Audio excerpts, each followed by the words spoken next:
Hello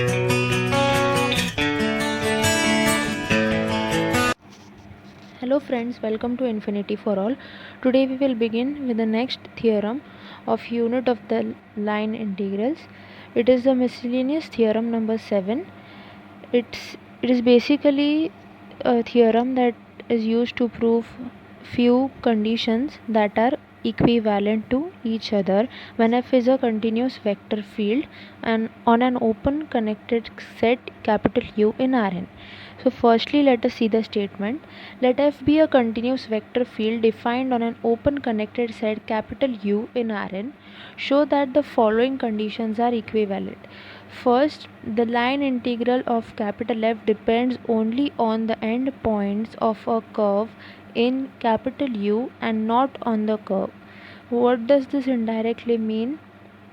That the line integral value will depend only on the starting and ending point of the curve and not on the path, given that f is a conservative vector field. Second, f is the gradient of a c dash function or c1 function that is continuously differentiable once, that is capital F has a potential function on u. And third condition is for any c dash or c1 closed curve capital C in u, closed integral over c of f is equal to 0.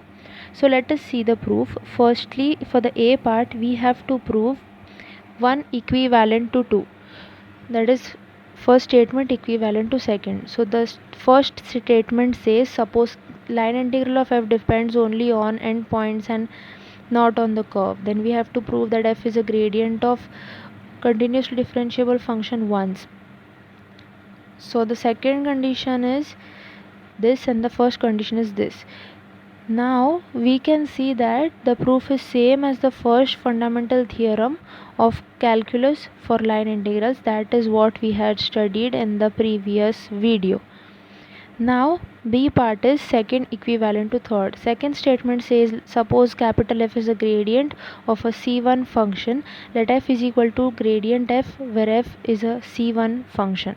Small f is a C1 function or a potential function. Then the third number 3 statement is for any C1 closed curve capital C in U, closed interval of f over C is equal to 0. Let us begin with the proof, or we can say that directly by second theorem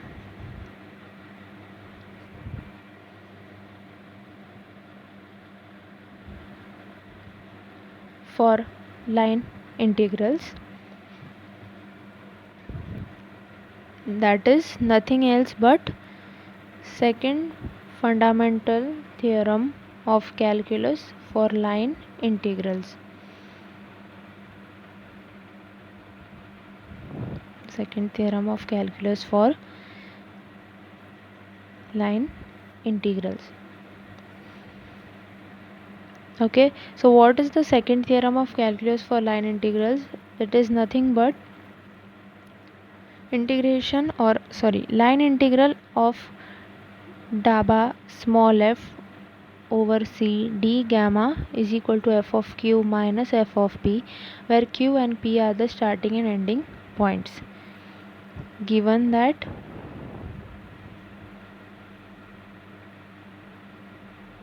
now what is given?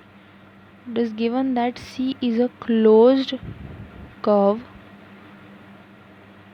in U. Okay, since it is a closed curve, we can conclude that the starting and ending points are the same, right?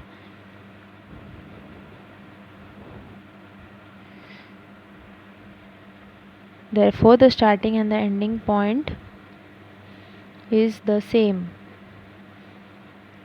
So here, since it is a closed curve, starting and ending point is the same. So we can say that P is equal to Q.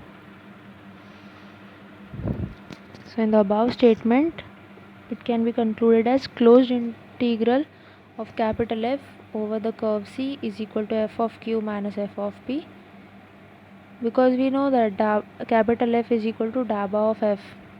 since capital F is the gradient of small f. Therefore closed integral of f over c is equal to 0. That is what we had to prove. Now the c part is the third condition is equivalent to the first. Now what is the third condition? Suppose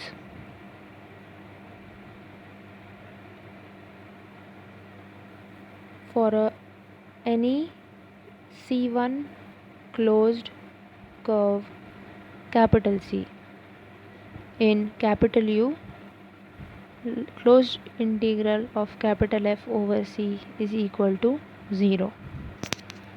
Then what is the first condition? The first condition is that line integral does not depend on the path but depends on the starting and ending points. So then to prove that f is conservative, that is what it means by it does not depend on the path but depends only on the starting and ending points. So let us begin with the proof. Let C1 and C2 be two curves joining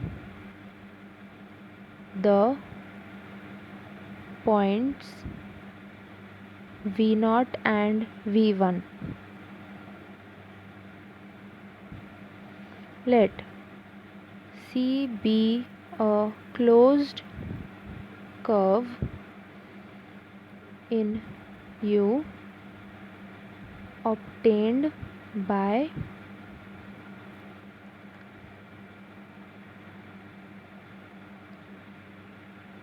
traversing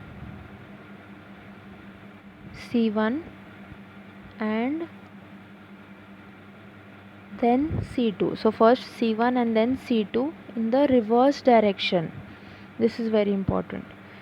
Traversing C1 and then C2 in the reverse direction. That means C1 will be in the same direction but C2 will have a changed direction or the negative direction. So let us plot or just draw a simple figure. V0 and V1, let us join them. Abhi